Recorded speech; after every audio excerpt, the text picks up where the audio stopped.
His Holiness Bakthi Charu Maharaj. Bakthi Charu Maharaj is no stranger to Singapore. For many of us in recent memory, Maharaj was coming every year, and sometimes if we were really fortunate, he would even come twice a year. And when he came, so many devotees from so many denominations, they would all come together and he would spend so much time with them. The one thing I think that attracted all devotees to Maharaj was his very, very personal nature. He was intensely friendly with everyone. You could hear his lecture today, what an amazing lecture it was. And in the lecture, he gave both sides to a spiritual master. He could be as hard as a thunderbolt if he wanted to. He could be very strict. But his heart was as soft as a rose, because he was also intensely personal.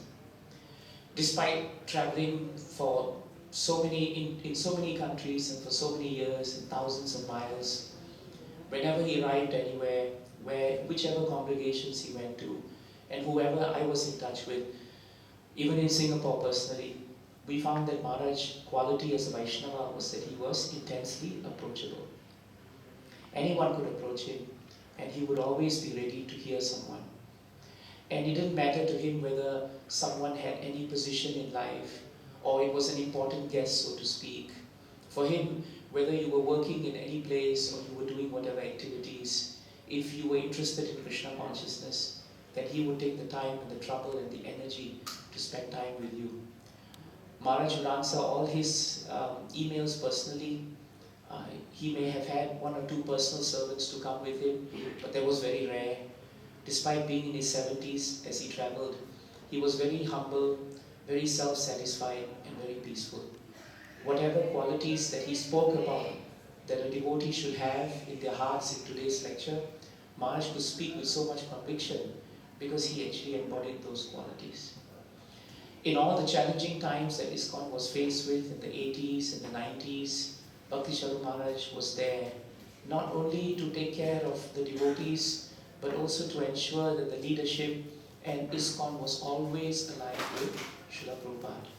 And that was his most important consideration, whether we are aligned with Srila Prabhupada.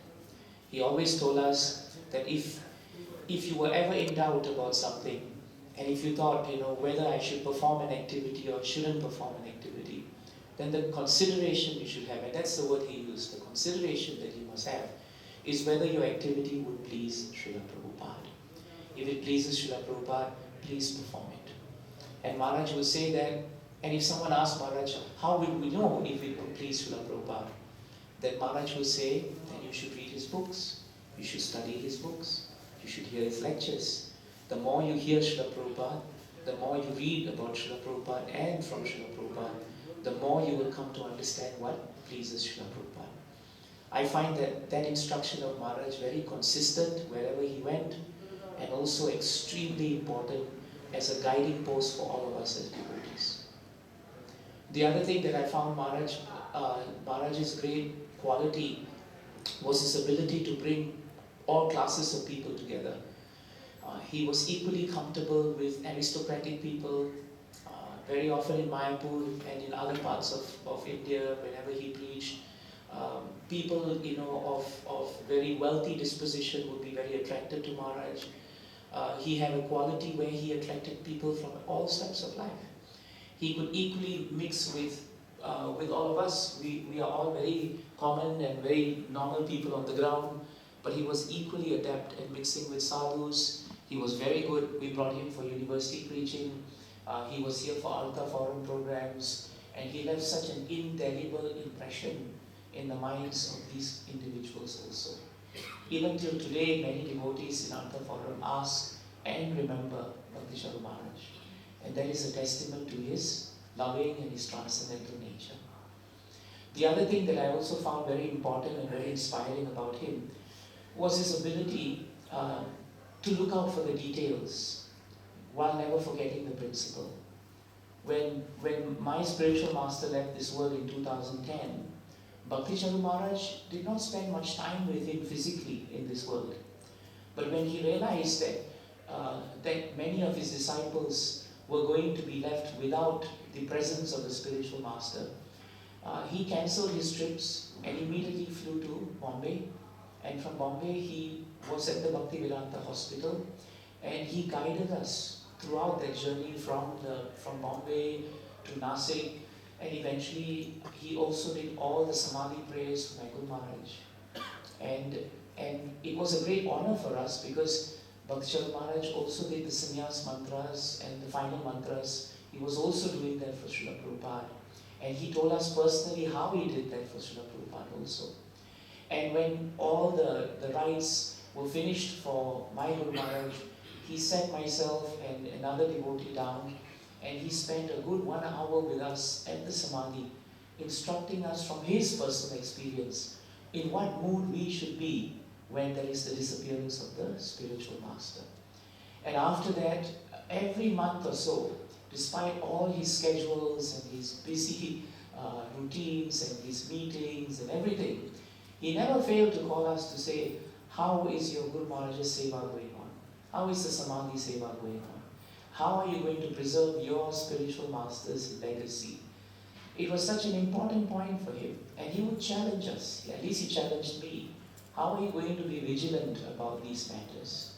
So these were the things that helped us and guided us at times when the tunnel seemed very long and very dark. And that too, coming from Maharaj, was so busy with so many engagements. So all of us are very indebted to him because he showed us in so many different ways how the spiritual master continues, whether in Siksha, whether in Diksha, the spiritual master is one. And the spiritual master always guides the disciple. Whether we accept Maharaj as Siksha, whether we are Diksha disciples, we are all fortunate. And we are all fortunate with all our spiritual masters. And I think what Maharaj is trying to teach us is never take the process of Krishna consciousness for granted. It's very important.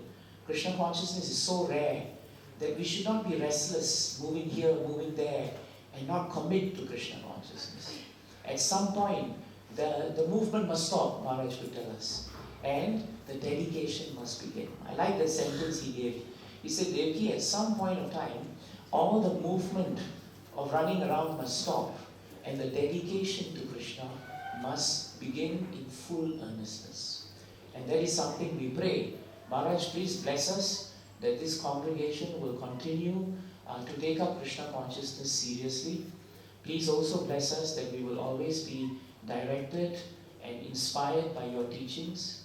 You always had the vision of unity in diversity in Krishna consciousness. And you wanted all disciples of all spiritual masters in ISKCON to be united always under the shelter of Srila Prabhupada. And I think that is what would please you very much, wherever you are serving Him eternally.